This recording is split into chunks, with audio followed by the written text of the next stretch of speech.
የፍቅር ክሊኒክ ጊፍት ወይ ብሬ አለሽ አሎ መልካሙን ዜና ሰምተሻል አይደል? የትኛው? የፍቅር ክሊኒክ በጀት ሊለቀቅለት እንደሆነ ደሱ ደግሞ ተባለ። አልሰማሽም? አልሰማሁም። እሺ ጥሩ ለሚያክም እንደየ ህክምና ሁኔታ እየታየ ይጨመርለታል ተብሏል። ቦነስ ሊኖረን ይችላል ከዚህ በኋላ እስከ መቼ በነፃ። ጥሩ ሐሳብ ነው። እሺ የዶክተር ያለህ የሚለውን አስተዋውቀን የአድማጮቻችን የሰጡት ህክምና ማንስተን እኛም አስፈላጊ ከሆነ እኛም ጣልቃ ገብተን ከዛ በኋላ ፍቅር ክሊኒኩ እንጀምረዋለን። ሃይ ኢትዮፒካ ሊንኮች ከ6 ወር በፊት መንገድ ላይ ቆሜ ታክሲ እየጠበቁ ሳለ አንድ ቆንጆ መኪና ያዘ ሰው መጥቶ ተዋወቀኝ። እድሌ ሆኖ መንገድ ላይ ስቆም መኪና አልፈኝም። ቆንጆ ነገር ነኝ። የዚህ ሰውዬ ግን የተለየ ትውውቅ ነበር። የወለደች ጓደኛዬን ለመጠየቅ ነበር የሚሄደውና እዛ ካደረሰኝ በኋላ ስልክ ቁጥሬን ሲጠይቀኝ ይቅርታ ስልክ ቁጥሬን በደንብ ለማላውቀው ሰው አልሰጥም አልኩት። እሺ ችግር የለም ሂጂ ብሎ ለቀቀኝ። ጓደኛዬን ጠይቄ ስወጣ ሰውየው እዛው የተወኩት ቦታ አገኘሁት።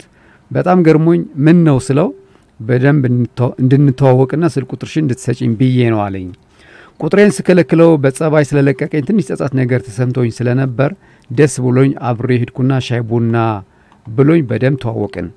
ትውውቃችን ተጠናክሮ ውጭ ሲሄድ ስጦታ ያመጣልኛል፣ ይጋብዘኛል፣ ያዝናናኛል፣ ያስብልኛል። ነገር ግን ሌላ ስሜት ስላላየሁበት እንደ ወንድሜ ነው ማየው። በዚህ ሁኔታ እያለን በአንድ ህንጻ ውስጥ የኮስሞቲክስ ሱቅ ከፍቶ ሰርፕራይዝ አደረገኝ። ሱቁ ከተከፈተ ከአንድ ሳምንት በኋላ ደግሞ በሌላ ነገር ሰርፕራይዝ አድርጎ አስደነገጠኝ። ድንገት ላገባሽ ነው ተዘጋጂ ያለኝ። እኔ እኮ ፍቅረኛ አለኝ፣ በዛ መልኩ ይፈልገኛል ብዬ አላሰብኩም ነበር። እባካችሁ ጨንቆኛል ገላግሉኝ ትላለች ኤስ ከአዲስ አበባ። እሺ ምን ተሰጠግን ህክምና? እሱ ነው እንግዲህ ጥያቄው። እስኪ ብዙ እንግዲህ ላይክ ያገኙ ነው አይደል ለምን ጠቅሰው ብዙ ጊዜ እነሱን እንግዲህ ቼክ ላረግ ነው። ይሄ አንደኛው የእጹብ ጌታቸው 69 ሰዎች ላይክ አድርጎታል። ውጭ ሲሄድ ስጦታ ያመጣልኛል፣ ይጋብዘኛል፣ ያዝናናኛል፣ ያስብልኛል። በአንድ ህንጻ ውስጥ የኮስሞቲክስ ሱቅ ከፍቶ ሰርፕራይዝ አደረገኝ። ይሄ ሁሉ ሲሆን ፍቅረኛሽ የት ነበር? ጥያቄ ነው። ጥያቄ የእጹብ ጌታቸው። እሺ ከዛ ይቀጥልና የክብሬ ኤዩ ደግሞ ብዙ ሰዎች ላይክ አድርጎታል። እሱም ምን ይላል?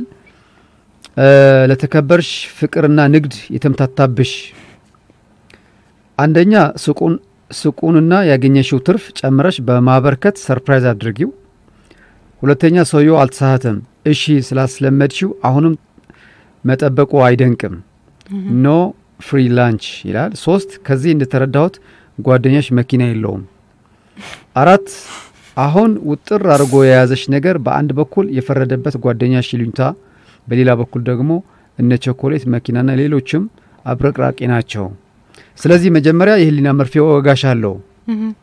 ቀጥሎ ደግሞ ይልና 2 ልጆች ሰርፕራይዝ ካረግሽው በኋላ አዲስ ቆንጆ የሚስት ይዞ ይመጣና ሰርፕራይዝ ያረግሻል። ይመች ይላል። እንግዲህ ብዙ ሰርፕራይዝ ይጠብቅሻል ነገር ነው። እንግባበታ ደግሞ ወደ ራሳችን እሺ ጊፍት እስቲ ካንቺ ጀመር። እኔ እንደሚመስለኝ አልተግባቡም ሁለቱም ጋር ያለው ነገር ማለት ነው። እሺ በብዛት ግን ጥፋቱ እሷ ጋር ይመስለኛል።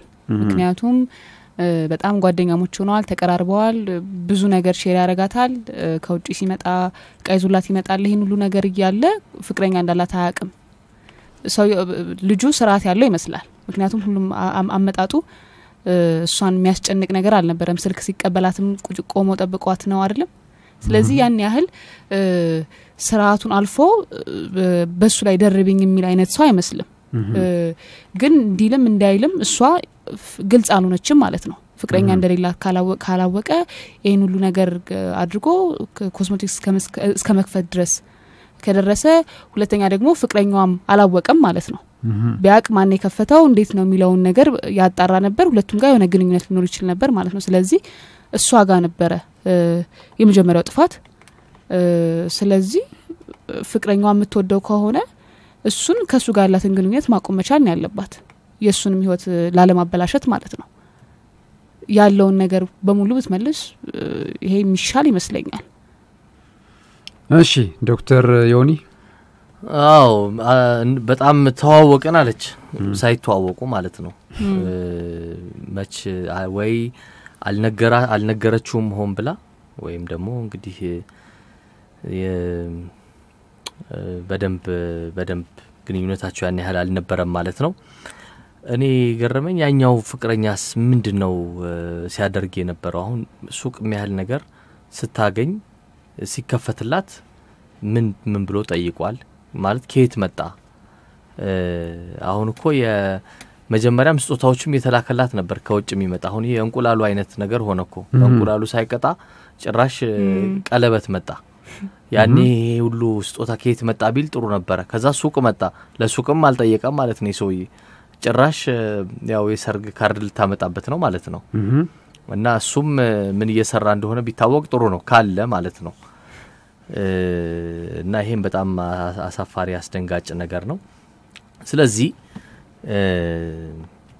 አንደኛ የመጀመሪያው ነገር ፍቅረኛዋን መንገር አለባት የተፈጠረውን ነገር ማለት ነው ይቅርታ መጠየቅም አለባት ለዚህ ለተፈጠረው እስካሁን ላለው ነገር አንድ ጥሩ ነገሩ ምንም የጀመረችው ነገር የለም ከዛ ሰውዬ ጋር እንደዚህ ከጓደኝነት ውጪ ማለት ነው ስለዚህ የተፈጠረው ነገር ያው የምትፈልገው ከሆነ ይሄ ፍቅረኛዋን የምትፈልገው ከሆነ በግልጽ እንዲህ ነበረ ይሄን አልነገርኩም አጥፍቻለሁ እና ሰውየው ባላሰብኩት መንገድ እንደዚህ አይነት ነገር ውስጥ ገብቷል ስለዚህ እንደውም የዚህ የመፍትሄው የጋራ አካል ብታደርገው ራሱ ምን እናድርግ ምንም በለው ብላዛውስ ብታካትተው ከዛ በኋላ ደግሞ ያው ለሰውየውም በግልጽ መንገር ይኖርባታል ያኔ እሱ መስማት ነው አይ እንግዲህ መልሺ ሱቄን ካለም መመለስ ነው አይሆን ይቀርም ካለ እንግዲህ እሷ ጋር ይቀራል ማለት ነው እኔ ጋር ደግሞ ምንድነው ምለው እሷ ያው ስለ ፍቅረኛዋ ምንም ስላልነገረችው ይሄ ባለሀብቱ በቃ የኔ ነች ብሎ እንዲያስብ ምክንያት ያገኘ ይመስለኛል ምክንያቱም ፍቅረኛዋን በቃ ጨለማ ውስጥ ነው ቁጭ ያረጋችው ስለ ፍቅረኛዋ ምንም አላወራችው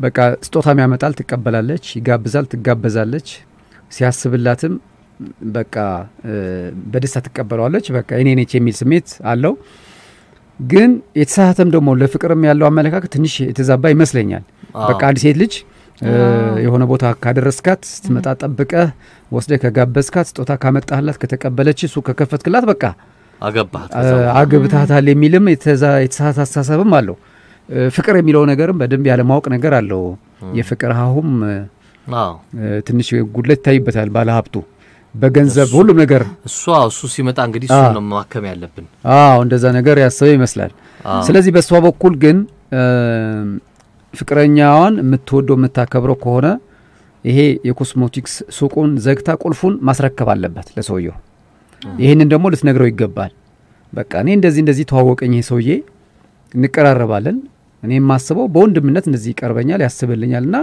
እንደዚህ ከፍቶልኝ ነበረ ከዛ በኋላ ግን አቅጣጫው ሲቀይር የማይሆን ነገር ስለሆነ ያው ዘግቼ ቁልፉን መለስኩለት ብትለው እንግዲህ ክብር ልታገኝ ይችላልሽ ያስባለሁ ግን እኔ ዋሸችም ይመስለኛል ፍቅረኛ መጠየቁ አይቀርም እንዴት ተከፈተ ሱቅ ይላታል ሁኔታዋን አይቶና ወይ ከራሴ ነው ከፈትኩት ትለዋለች ወይ በቤተሰብ የተከፈተ ነው ትለዋለች እንደዛ ነው ልትለው የምትችለው ብዙ ጊዜ ስለዚህ ለዚህም ያው ይቅርታ መጠየቅ ይኖርባታል ትልቅ ስህተት ነው በጣም አዎ እሺ አይበቃም አዎ በተረፈ ግን እሱም ይምጣና የፍቅር ሀሁ በደንብ መማር አለበት ናስጠና ያለች